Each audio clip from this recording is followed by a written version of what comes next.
Bienvenidos amigos de Pasaporte Compartido a un video más. Nos encontramos en Budapest. Budapest tenemos que tener en cuenta que es una ciudad dividida en tres. Normalmente se dice que en dos, en Buda y Pest, pero también se nos olvida la ciudad más antigua que es Óbuda. En este video te voy a mostrar la parte de Pest.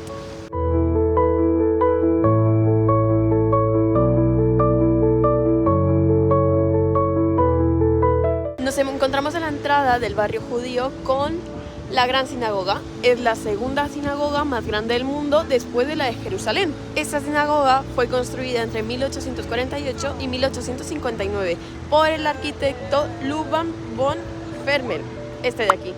Y este señor es que no tenía ni idea de cómo era una sinagoga, así que viajó hasta España para coger ideas.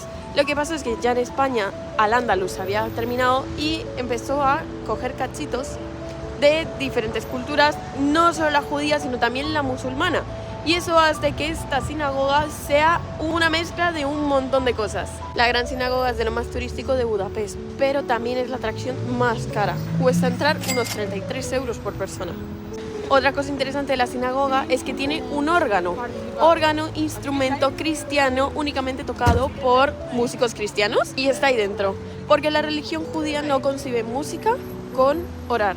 Pero ahora mismo los ciudadanos de Hungría, de Budapest, no conciben una vida sin su órgano de la sinagoga. Budapest es la capital de Hungría y si contamos solo lo céntrico de la ciudad, tiene 1,7 millones de habitantes, pero si contamos toda la periferia, asciende a 3,3 millones de habitantes. La moneda oficial es el florín húngaro y el idioma el húngaro. Ahora estamos en la Basílica de San Esteban. Allí hemos comprado los tickets. Yo he comprado para la entrada a la Basílica y para la panorámica. Como estudiante han sido 5.500 florines. Al convertirlos son como unos 15 euros. Es bastante barato para ver la Basílica, que podemos entrar también a ver la tumba de San Esteban, que ya les contaré quién es. Puede la casualidad de que podamos ver la tumba de un jugador de fútbol muy importante. En el año de 1838, la ciudad de Budapest sufre una fuerte inundación, con el agua llegando más o menos hasta los 10 metros. Esta plaza de aquí se llegó a inundar sobre los 3 metros. Mucha gente falleció, pero mucha gente estaba en la colina que ahora mismo está la basílica, así que por este milagro de salvación se creó la basílica. Pero no fue nombrada la Basílica de San Esteban hasta mucho más adelante, porque San Esteban era un santo que no se llamaba Esteban. Tenía un nombre un poco más raro que no lo puedo pronunciar, pero se los voy a poner por aquí. Y a este santo se le bajó el arcángel San Gabriel a decirle que tenía que ser emperador de Hungría y cristianizar a la población. Así que él se fue hacia el Papa a preguntarle cómo podía hacer esto. Y el Papa le dio diferentes maneras de cristianizar a la población. De la forma pacífica, vamos a llamarla, no funcionó. Así que con la espada que le dio el Papa, empezó a cristianizar a la gente. Y entonces, al morir San Sebastián, que está aquí enterrado, su tumba se tenía que abrir 200 años después. Y al abrirla se encontraron la mano derecha totalmente intacta, que la mano derecha también está ahí metida y la vamos a ver más adelante. Ahí, como ya les dije, hay un jugador de fútbol muy importante del Real Madrid, Puskás. Claro, si tenemos la mano derecha tenemos que tener el pie izquierdo, y es que está aquí enterrado también. Lo que pasa, y lo he dicho, de que a lo mejor se puede ver, es que al enterarse la población de que aquí estaba Puskás, venían más a ver al jugador de fútbol que al santo. Así que decidieron cerrar el chollo, como se dice en España, no dejar ver al jugador de fútbol. Ya sabiendo todo esto, vámonos para adentro. La basílica está totalmente forrada con oro real de la década de los 1800.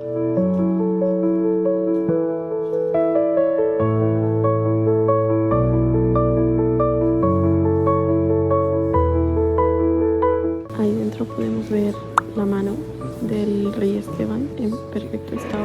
Ahora estamos subiendo al mirador.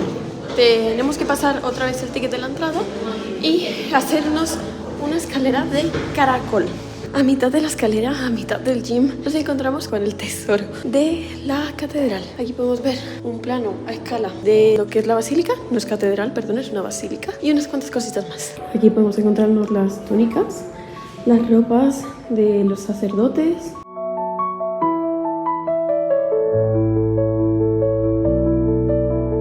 Al terminar las escaleras nos encontramos encontramos ya en un punto alto de la basílica. Podemos empezar a ver más como la construcción profunda.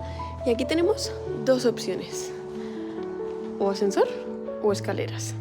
Y estamos fitness, así que nos vamos a ir a las escaleras. No sé cuántas escaleras son porque en ningún sitio lo pone o no he podido encontrarlo, pero yo creo que voy por unas 120, 150 y seguimos.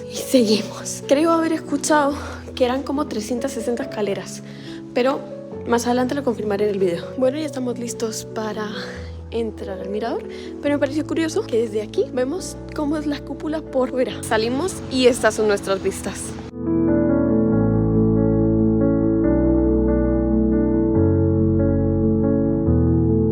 Por allí, eso que se ve allá es la parte de Buda, que la veremos mañana en otro video. Hoy, porque tenemos un día bueno, no hace viento, no hace frío, bueno, hace un poquito de viento, pero no es un viento molesto y las vistas son impresionantes. Se ve toda la ciudad de Budapest. Para bajar sí que utilizaremos el ascensor, porque la verdad que son muchísimas escaleras y tenemos que probar las dos formas que nos proporciona la basílica para subir. Bueno, una vez fuera de la basílica, tengo que decir que es una experiencia imperdible. De verdad, merece muchísimo la pena entrar y ver la maravilla arquitectónica y artística que es la basílica por dentro. Y las vistas son maravillosas. Realmente, si vienes a Budapest, tienes que entrar a la Basílica de San Esteban. Bueno, y dejando un poco de lado lo histórico y religioso por atrás, justo enfrente de la basílica tenemos una estatua muy especial y algo que si vienes a Budapest tienes que saber porque te va a traer suerte.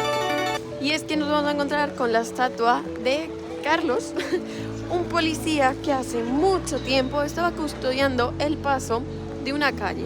Y en esa calle estaban jugando dos niños, los cuales pues la pelota salió despedida hacia la carretera y sin pensarlo Carlos se tiró a la carretera a salvar las vidas de los niños, con la mala suerte que le pasó un carro por encima, pero solo se rompió 3 costillas.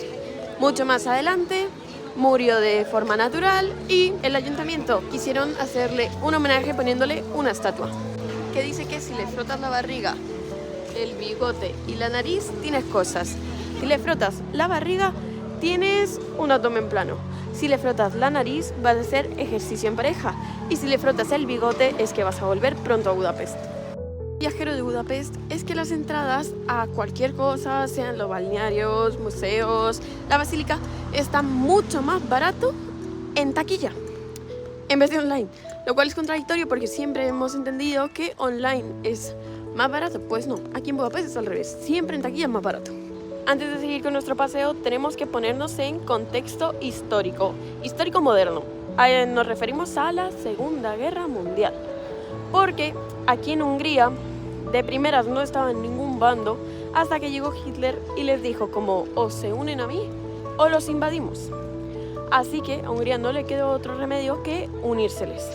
Pero en ese entonces las persecuciones a los judíos no eran tan potentes. De hecho, solo se dejaba como un 30% de la población judía, porque si no se quedaban sin médicos, profesores, doctores. Les tenían como más como sus ciudadanos húngaros que como la raza judía, lo que quería el régimen nazi. Lo que pasó fue que Hitler se enteró de estas medidas, quitó al presidente de nombre así y colocó al mando a la orden húngara nazi, que ellos sí que empezaron a hacer todas las redadas judías, a empezar a llevárselos a los campos de concentración. De hecho, el campo de concentración más cercano es el de Auschwitz, y a cometer las atrocidades que ya sabemos, pero más concretamente la del Danubio. Nos encontramos en la Plaza de los Héroes. Aquí vamos a retomar más historia. Y es que al terminar la Segunda Guerra Mundial en 1945, en Hungría se instaló el régimen comunista, la URSS. Y esto no le gustó nada a los habitantes de Hungría, ya que el régimen comunista era muy duro. No tenían casi para comer la población, no podían casi sobrevivir, y fue en 1956 que hubo una huelga de estudiantes pacífica en primer momento en contra del régimen de la URSS. Pero 2 días después de esa huelga, uno de los estudiantes tomó el edificio de comunicaciones de televisión y radio húngara, se subió allí y empezó una huelga mucho más violenta. La policía, para intentar calmar las cosas, empezó a tirar tiros al aire, con la mala suerte de que un tiro le cayó justo a ese estudiante y empezó a haber una microlucha que terminó con 300 muertes. Bueno, pues al final consiguieron que las tropas de la URSS volviesen a Moscú, pero 2 semanas después volvían aquí a estar en Hungría con un régimen un poco más light, vamos a decirle, y traían un montón de mezclas del comunismo con el capitalismo. Sí, algo impensable, pero lo hicieron aquí en Hungría. Y el gobierno de la URSS había implantado aquí este monumento sobre la Unión Soviética y los soldados que murieron pues en la Segunda Guerra Mundial. Fue hasta 1991, que fue la caída de la URSS, que el gobierno de Hungría decidió coger todos los monumentos de la URSS y llevárselo a las afueras de Budapest, a un parque que se llama Memento Park. Pero con este monumento como tal no pudieron porque la infraestructura y el traslado eran muy caros. Así que querían destruirlo. Pero esto se enteró Moscú, llamó y dijo que si se destruía este monumento, ellos iban a profanar un cementerio húngaro en la ciudad de Moscú. Así que al gobierno no le quedó más remedio que dejar el monumento, pero le pusieron estos arbolitos por los lados para que no se llegue a ver. Y también, esto es más de los ciudadanos, lo tienen como un parque para perros.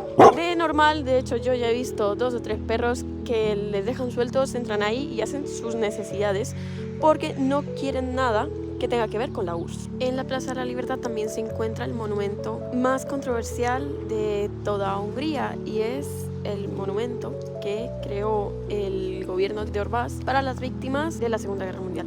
Lo que pasa es lo siguiente: mandó a crear este monumento con el arcángel Gabriel en la mitad, simbolizando la inocente Hungría, y arriba un cuervo con la pata de 1944, simbolizando a la Alemania nazi que había invadido Hungría.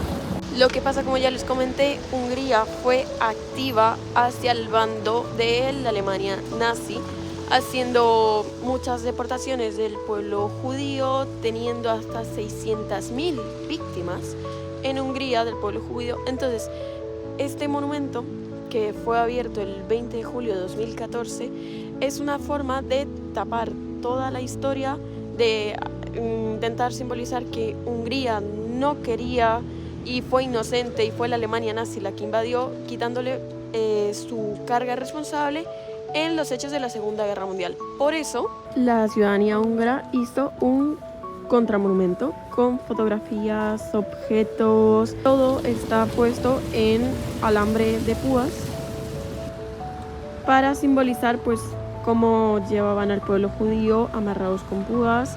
Vemos también muchas piedras, y es que las piedras, la simbología judía, simbolizan esa eternidad del alma. Entonces siempre en monumentos judíos vamos a encontrar piedras conmemorando la eternidad del alma de aquellas personas fallecidas que ya no están. En el cristianismo son las flores porque pues representan que la vida es efímera y se marchita, pero los judíos son fieles creyentes de que el alma sigue y las almas de esas personas siguen aquí y permanecen en su memoria. Estamos en el Parlamento de Budapest y este Parlamento es una mezcla de un montón de estilos arquitectónicos. En realidad es estilo eclesiástico, por lo que les digo. Mezcla el gótico, el prerromano, el mudéjar, el neogótico, mezcla un montón de estilos. En la mayor parte de la ciudad vamos a encontrar a estos leoncitos, y es porque viene una leyenda de que todas las estatuas de leones, si la ciudad llegase a ser atacada, van a cobrar vida y proteger la ciudad. El Parlamento, igual que la Basílica, mide 96 metros. ¿Y por qué 96 metros? Ambos edificios más importantes y de poderes, tanto el poder político como el poder religioso, ¿no? Y es porque en el 896 se fundó Hungría. Entonces, este número, sobre todo el 96, es el más importante por la fecha en la que se fundó el país. Por eso el Parlamento mide 96 metros y la Basílica también. Budapest, como ya les dije, se divide en 3 ciudades: Budapest y Óbuda. Vale, pues estamos en la parte de Pest y por allí vemos la parte de Buda, que es la ciudad fortificada y es el distrito 1. Budapest se divide en 23 distritos en forma de caracol. Aprovechando las vistas al Danubio, hay que decir que es el segundo río más largo de Europa. Tiene 2.888 kilómetros de largo y de ancho son 210 metros. De profundidad, depende de la época del año, puede alcanzar hasta los 10 metros, pero va rotando entre 4 y 10 metros de profundidad. Una curiosidad sobre el Danubio es que en temporadas gélidas se puede llegar a congelar totalmente y es posible pasar de Pest a Buda andando. Seguimos con un poquito más de historia húngara. En el siglo XVII, Austria invade Hungría y los convierten en austriacos. Esto al pueblo húngaro no le gustó nada, así que en 1848 hubo una revolución, la cual ganaron su derecho a ser austrohúngaros. No saliendo del todo de Austria, pero teniendo un poco más de su identidad. Esto acabó 50 años después con la declaración de guerra de Austria a Serbia en la Primera Guerra Mundial. Esto obligó a Hungría a entrar en la Primera Guerra Mundial, pero les devolvió su identidad como país húngaro. Y llegamos a una parte del recorrido del Danubio donde nos encontramos con el monumento homenaje a las víctimas de la Segunda Guerra Mundial del pueblo judío, que aquí en el río Danubio lo que hacían era colocar una hilera de personas, amarrarlas con cordón de espina a los tobillos y a las personas de las puntas pegarles un tiro. Así, por la inercia del cuerpo, caen al río y mueren. Esto lo hacían el ejército nazi para ahorrarse balas y así matar a una mayor cantidad de gente. Los que recibían el disparo morían inmediatamente, pero la gente que caía al río o moría de ahogamiento, desangramiento al intentar quitarse las púas o de hipotermia. Es por esto que al acabar la Segunda Guerra Mundial, el gobierno húngaro decidió poner este homenaje de los zapatos a todos aquellos que murieron por fusilamiento o ahogamiento en el río Danubio. Tenemos aquí atrás el Puente de las Cadenas, el puente más importante de Budapest porque fue el primer puente fijo. Este puente lo creó William Clark porque él vivía aquí en Pest y su padre en Viena. Le llegó una carta de que iba a fallecer y al no poder pasar el río, porque en ese entonces se podía pasar cuando estaba congelado o en barca cuando estaba descongelado, pero en ese momento no estaba ni congelado ni descongelado, estaban de hielo, entonces no se podía pasar. Al final, cuando pudo pasar e ir a Viena, su padre ya había fallecido, así que decidió construir este puente fijo para que nadie volviese a pasar esa tragedia que él vivió. Y aquí hay una leyenda, y es que dijo que si alguien encontraba algún fallo a su puente, se iba a suicidar tirándose de él al río. Pero claro, en las puntas del puente hay unos leones, como ya hemos dicho, que hay por toda la ciudad. Pues llegó una persona y le dijo que los leones no tenían lengua. Y pues, al ir Clark a confirmarlo, se dice que no tenían lengua, pero que sí que tienen, y terminó tirándose al río. Es una leyenda, no está confirmado, no se sabe si es real o no, pero es un dato curioso de Budapest. Otra leyenda con el Danubio, y es que si tú vienes en pareja y ves el Danubio azul, sí, como la canción, es que estás enamorado y van a estar juntos toda la vida. Pero si vienes solo, con pareja, con familia y lo ves negro, verde, marrón, café, petróleo, es que tienes que seguir buscando amor. Y con el Danubio de fondo nos vamos a ir a una de las actividades imperdibles si estás en Budapest, y es el crucero por el río. Otra curiosidad de Budapest es que aquí nació Erno Rubik. ¿No suena a Rubik? Efectivamente, el creador del cubo Rubik lo creó en 1974 para enseñarle a sus alumnos lo que era la tridimensionalidad. En un primer momento se llamaba cubo mágico. Y sí, él sigue vivo y vive aquí, en Budapest.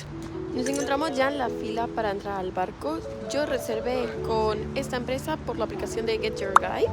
Así que cuando he llegado he tenido que mostrar mi reserva de la aplicación y me dan ese ticket. Y aquí, con estas vistas que empezamos a tener ya, esperamos a nuestro barco. Abordajes según la fila, así que entre más pronto llegues vas a tener mejor sitio en el barco. En el pase que yo cogí tenía una copa de bienvenida.